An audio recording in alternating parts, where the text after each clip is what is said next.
Hello everyone, welcome back to my channel. నా బ్లాగ్లో daily blog ఏంటనేది అయితే ఈ వీడియోలో అయితే పూర్తిగా చూపిస్తానండి.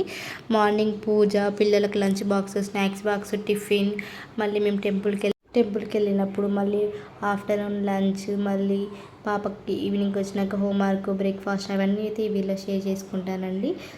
ఇప్పుడైతే వీడియోలోకి వెళ్ళిపోదాం. నేను మార్నింగ్ అయితే 5:30కి అలా అయితే లేస్తానండి. డైలీ కూడా పాపకి అయితే స్కూల్కి టైం అవుతుంది కదండి, లేట్గా లేస్తే అలా అని చెప్పేసి అయితే త్వరగా అయితే అన్ని పనులు కావాలని చెప్పేసి అయితే మార్నింగ్ అయితే 5:30కి అలారం పెట్టుకొని 5:30కి అయితే లేస్తానండి. లేచే వరకు అయితే వెదర్ అయితే చాలా కూల్గా ఉంటుంది. ఇప్పుడు వర్షాకాలం కాబట్టి అలా కూల్గా ఉండడం వల్ల నేనైతే మార్నింగ్ లేచి మండే కాబట్టి పక్క బట్టలు అయితే అన్నీ తీసిన తర్వాతకి వాషింగ్ మిషన్లో అయితే వేసుకుంటానండి. వేసుకున్న తర్వాతకి ఇల్లు అయితే మొత్తం చక్కగా ఊడ్చుకుంటానండి. ఊడ్చుకున్న తర్వాతకి అన్ని పనులు నేను నైటే చేసి పెట్టుకుంటాను. చాలా వీడియోలో మీరు చూసే ఉంటారు. డైలీ కూడా అంత పని పూర్తి చేసుకోకపోతే నాకైతే అస్సలు నిద్ర పట్టదండి. డైలీ కూడా అన్ని స్టవ్ అవన్నీ కూడా తుడుచుకొని చక్కగా అయితే పెట్టుకొని అయితే పడుకుంటాను. అలా మార్నింగ్ లేచి ఇల్లు అయితే తుడుచుకున్న తర్వాతకి అయితే రూమ్ అయితే నీట్గా తుడుచుకుంటాను అనమాట. తుడుచుకున్న తర్వాత బయట వరండాని అయితే మొత్తం శుభ్రంగా నీళ్ళతో అయితే కడుక్కుంటాను. కడుక్కున్న తర్వాత కడుపులో అయితే పుదుచుకొని అలంకరణ అయితే చేసుకుంటానండి. అలంకరణ చేసుకున్న తర్వాతకి ఇవాళ సోమవారం కదా, సోమవారం రోజు శివుడికి మారేడాకు పెడితే చాలా మంచిదని చెప్పేసి అయితే మారేడాకు అయితే తీసుకురావడానికి అమ్మ వాళ్ళ ఇంటి దగ్గరికి అయితే వెళ్ళానండి. మారేడాకు తీసుకొని వచ్చేసరికి అయితే బట్టలు అయితే అవుతున్నాయి. అందులోనే మా వారైతే స్నానం చేసి అయితే పటాలన్నీ తీసి అయితే కడిగాడు. శుభ్రంగా కడిగి పటాలు కడిగిన తర్వాతకి దీపపు కుందులు అవన్నీ కూడా శుభ్రంగా కడిగి పూజ అయితే చేస్తున్నాడని మా పిల్లల్ని అయితే నేను లేపుతున్నాను. టైం అవుతుంది స్కూల్కి అని చెప్పేసి లేపి వాళ్ళకి బ్రష్లు వేయించి వాళ్ళ వాష్రూమ్స్ అవన్నీ పోయిన తర్వాతకి అయితే వాళ్ళకైతే స్నానాలు అయితే చేయించానండి. స్నానాలు చేయించి వాళ్ళకైతే బట్టలు వేసిన తర్వాత నేను కూడా ఇంతలోనే ఫ్రెష్ అయ్యి వచ్చేసరికి అయితే మా వారైతే పూజ గదిని అయితే ఇంత బాగా అలంకరించాడండి. మా వారు నాలాగనే బాగా అలంకరిస్తూ ఉంటాడు. పూజలు చేయడం అంటే నాకు కానీ మా వారికి కానీ చాలా బాగా ఇష్టం అండి. బాగా దైవభక్తితో చేస్తూ ఉంటాము నేను కానీ మా వారు కానీ. అలా నేను కూడా స్నానం చేసి వచ్చేవరకైతే దీపాలు అయితే వెలిగిస్తున్నారనమాట మా వారు. మండే కదా, ఇంకా కొంచెం ప్రత్యేకంగా పూజ అయితే చేస్తున్నారండి. శివుని ఆజ్ఞ లేనిది చీమైన పుట్టదని అంటారు కదా, అలా శివుని ఆజ్ఞ లేని మనం కూడా పూజ అయితే చేయలేము కదండి. అలా ఆ విధంగా మేమైతే ఆ రోజు మండే కాబట్టి నారికేళ దీపం కూడా వెలిగించానమాట. నేను మా వారిని రెడీ చేసి పెడితే నేనైతే వచ్చి నారికేళ దీపం వెలిగించిన తర్వాతకి నేను పిల్లలందరం అయితే హారతి తీసుకొని కొబ్బరికాయ అయితే కొట్టాడండి మా వారు. నా పూజ గది అయితే చాలా బాగా అనిపిస్తుందండి. నాకైతే చాలా ఇష్టము. నా పూజ గది ఎలా ఉందో కామెంట్ బాక్స్లో కామెంట్ చేయండి. పూజ అయిపోయిన తర్వాతకి నేనైతే రెడీ అయ్యి పిల్లలు కూడా రెడీ చేసి మా వారు నేనైతే టెంపుల్కి అయితే వెళ్తున్నామండి. పిల్లలు మరి టెంపుల్కి అయితే వెళ్తున్నాము. ఇవాళ మండే కదా, చాలా స్పెషల్గా ఉంటుంది కదండి. ఏ శివాలయంకి వెళ్ళినా అదేవిధంగా మేము కూడా శివాలయంకి అయితే వెళ్తున్నాము. చాలా రష్ ఉన్నారనమాట. ఇవాళ చాలా మంచి రోజు అని చెప్పేసి అయితే గుడికి కూడా చాలామంది అయితే వస్తున్నారు. లోపలికి అయితే వెళ్ళి కొబ్బరికాయ అయితే కొని కాళ్ళు అయితే కడుక్కొని అయితే టెంపుల్ని చూస్తే అయితే చాలామంది జనం అయితే కనిపిస్తున్నారు. దర్శనం ఇవాళ అవుతుందా లేదో అయితే మేమైతే చాలా టెన్షన్ పడ్డామండి. తర్వాతకి నవగ్రహాల చుట్టూ అయితే 9 ప్రదక్షిణాలు అయితే నేను మా పిల్లలు మా వారు అందరం కలిసి ప్రదక్షిణాలు అయితే చేశామండి. మా పిల్లలు కూడా చక్కగా ప్రదక్షిణాలు అయితే పూర్తి చేశారండి. అందరం కలిసి ప్రదక్షిణాలు చేసిన తర్వాతకి మళ్ళీ ఎవరైనా నవగ్రహాల చుట్టూ ప్రదక్షిణాలు చేసిన తర్వాత మళ్ళీ వెళ్ళి అయితే కాళ్ళు అయితే కడుక్కుంటారు కదండి. మళ్ళీ వెళ్ళి కాళ్ళు అయితే కడుక్కున్న తర్వాతకి కొబ్బరికాయ అయితే కొడదామని చెప్పేసి మా వారిని కొట్టమంటే నన్నైతే కొట్టమన్నారండి. నేను కొబ్బరికాయ కొట్టడానికి అయితే వెళ్ళాను.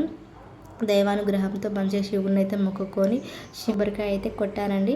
కొబ్బరికాయ కొట్టి మంచిగా దండం అయితే పెట్టుకున్న తర్వాతకి పైకి అయితే వెళ్ళాము. పైకి వెళ్తుండగా మా వారి ప్రదక్షిణలు చేద్దామని చెప్పేసి అంటే పైన కూడా ప్రదక్షిణలు అయితే చక్కగా చేశామండి.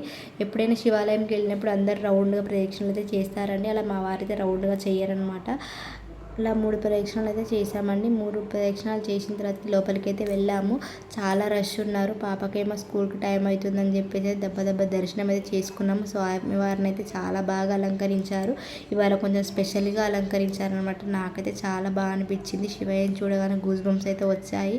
అసలు శివలింగాన్ని చక్కగా అలంకరించారు. తర్వాతకి బయటకు వచ్చిన తర్వాతకి అయితే అక్కడైతే పిల్లలకి మాకైతే ప్రసాదం అయితే పెట్టారనమాట. దద్దోజనం అయితే పెట్టారు. నేను పెరుగు తినను కాబట్టి నేనైతే తినలేదండి. పిల్లలకైతే పెట్టాను. మా వారైతే తిన్నారు. తిన్న తర్వాత కొబ్బరికాయ కొట్టుకొని కొంచెం అయితే ప్రసాదంగా అక్కడ తినేసి అయితే మళ్ళీ అయితే గుడి పక్కన అయితే కొంచెం చిన్న శివాలయం అయితే ఉంటుందండి. పిల్లల మర్రి అనేది అయితే ఇక్కడ పేరు అయితే ఎందుకు వచ్చిందని అంటే అప్పుడు పెద్ద మర్రి చెట్టు అయితే ఉండేదన్నమాట. ఆ మర్రి చెట్లలో ఈ దేవుడు నిలవడం వల్ల పిల్లల మర్రి అని చెప్పేసి అయితే పేరైతే పెట్టారనమాట. అలా చిన్న శివలింగానికి అయితే నేనైతే నీళ్ళైతే పోసి మారేడాకునైతే పెట్టి పూలైతే పెట్టయితే దేవుడిని అయితే మొక్కుకున్నామండి. మొక్కుకొని మళ్ళీ మేమైతే బయటికి అయితే వచ్చాము. గుడిలోకి ఎంట్రీ కాగానే శివాలయం అయితే శివుడి విగ్రహం అయితే చాలా బాగుంటుందండి. అలా గుడి నుంచి అయితే ఇంటికి అయితే వచ్చాము. పాపకు టైం అవుతుందని చెప్పేసి అయితే వచ్చి దేవుని దగ్గర కొట్టిన కొబ్బరికాయ అయితే తీసుకొచ్చి దేవుడి దగ్గర అయితే పెట్టాము. పాపను రెడీ చేసి తీసుకెళ్ళాం కదా. అలా వచ్చిన తర్వాతకి పాపకైతే కొన్ని పాలు తాగించి స్కూల్కి అయితే మా వారైతే తీసుకొని అయితే వెళ్తున్నారు. మా వాడు కూడా అక్కతో వెళ్తానని చెప్పేసి అయితే బాగా అయితే ఏడ్చాడండి. తర్వాతకి మా వారైతే మా పాపనైతే డ్రాప్ చేయడానికి అయితే వెళ్ళారు. వచ్చేసరికి అయితే ఛాయ్ అయితే పెట్టమని చెప్పేసి అయితే అన్నారు. సరే అని చెప్పేసి అయితే ఛాయ్ అయితే పెట్టాను మా వారికి. మా వారైతే ఛాయ్ తాగి అయితే కూర్చున్నాడు. అంతలోనే బియ్యం అయితే కడిగి పెట్టాను. బియ్యం కడిగి పెట్టి పాపకైతే క్యారెట్ రైస్ చేద్దామని చెప్పి అయితే క్యారెట్ గీకి తురిమి క్యారెట్ రైస్ అయితే చేశాను. మాకైతే ఆలుగడ్డలు అయితే కర్రీ వండుదామని చెప్పేసి అయితే ఆలుగడ్డ తీసుకున్నానండి. కట్ చేసుకున్న తర్వాత ఆలుగడ్డ కర్రీ అయితే వండాను. బట్టలు కూడా అన్నీ అయితే ఆరేసుకున్న తర్వాతకి లంచ్ బాక్స్లో అయితే ప్రిపేర్ చేసి మా వారికి అయితే ఇచ్చానండి. మా వారికి అయితే ఇస్తే మళ్ళీ అమ్మకి స్కూటీ లేదని చెప్పేసి అంటే నన్ను డ్రాప్ చేసి వద్దురా అని చెప్పేసి అంటే మళ్ళీ అమ్మ వాళ్ళ ఇంటికి వెళ్ళి అక్కడ మా వారికి మా పాపకి బాక్స్ పెట్టి అమ్మని తీసుకుని అయితే మా వారైతే వెళ్ళారు. మళ్ళీ ఇంటికి వచ్చి ఇల్లంతా ఊడ్చుకొని ఇల్లు మొత్తం సర్దుకున్నానండి. ఇల్లంతా సదురుకున్న తర్వాతకి అలా కొద్దిసేపు అయితే నేను మా పొట్టోడు అయితే కూర్చున్నాము. అంతలో మా చెల్లి అయితే కాలేజ్ నుంచి అయితే 1 o'clock అయితే వచ్చిందనమాట. మా వాడితో కొద్దిసేపు అలా ఆడుకొని అయితే వెళ్ళింది. మా బాబాయ్ అయితే పడుకొని లేచిన తర్వాతకి వాడికైతే అన్నం పెట్టానండి. మా వాడికి అన్నం పెట్టాలంటే ఇక నాకైతే వచ్చిన కష్టాలు వేరే ఎవరికి రాకూడదండి. మా పిల్లలకు అన్నం తినిపించాలంటే మాత్రం అసలు మామూలుగా ఉండదు. అసలు ఒక్కొక్కరైతే ఇంత కష్టపడి ఇలా తినిపిస్తామనేది చాలా అడుగుతారనమాట. కానీ మన పిల్లలకు మనం తినిపించుకోవడంలో తప్పేముందండి. ఎంతసేపు అయినా తినిపించుకోవాలి కదా. అలా నేనైతే మా పిల్లలకి ఎన్ని గంటలైనా పర్లేదు కానీ అన్నం మొత్తం అయితే ఖచ్చితంగా కంప్లీట్గా తినిపిస్తానండి. మా వాడైతే మరీ ఇబ్బంది పెడుతూ ఉంటాడు. అలా మా వాడికి అయితే గంట సేపు అయితే అన్నం తినిపించానండి. తినిపించిన తర్వాత నేను కూడా అన్నం అయితే తిన్నాను. అన్నం తిని కొద్దిసేపు అయితే అలా రిలాక్స్ అయ్యాము. నేను చిన్నోడు రిలాక్స్ అయ్యేసరికి మా పాప స్కూల్ నుంచి వచ్చే టైం అయితే అయిపోయింది. 4 o'clock అయితే మా వారైతే తీసుకొచ్చి ఇంటి దగ్గర అయితే డ్రాప్ చేసి అయితే వెళ్ళారు. పాపకైతే డ్రెస్ అయితే మార్చి ఫ్రెష్ అప్ అయితే చేయించిన తర్వాతకి పాపకైతే మళ్ళీ పాలు అయితే తాగించాను. పాలు తాగించి హోంవర్క్ చేయించిన తర్వాతకి అన్ని కర్రీస్ అయితే డిష్ అవుట్ చేసుకొని గ్యాస్ అయితే శుభ్రంగా తుడుచుకొని అంట్లన్నీ తోమేసుకొని అయితే పెట్టుకున్నానండి. పిల్లలు అయితే కొద్దిసేపు అయితే ఆడుకుంటున్నారు అని చెప్పేసి అయితే మా వారైతే బట్టలు అయితే ఐరన్ చేయమని చెప్పేసి అన్నారండి. సరే ఐరన్ చేద్దామని చెప్పేసి అని మా వారికి రేపైతే డీమార్ట్లో ఏదో సెలబ్రేషన్ ఉందని చెప్పేసి అయితే బట్టలు అయితే ఐరన్ చేసి అయితే కర్చీఫ్తో సహా ఐరన్ చేసి అయితే పెట్టానండి. నా డైలీ బ్లాగ్ అయితే ఈ విధంగా ఉంటుంది. మళ్ళీ మా పిల్లలు ఇంటి దగ్గర ఉన్నప్పుడు నా డైలీ బ్లాగ్ ఎలా ఉంటుంది అది కూడా మీతో షేర్ చేసుకుంటానండి. Thank you for watching. ఒక కామెంట్ చేయండి, ఒక లైక్ చేయండి. Thank you for watching. Bye friends. Subscribe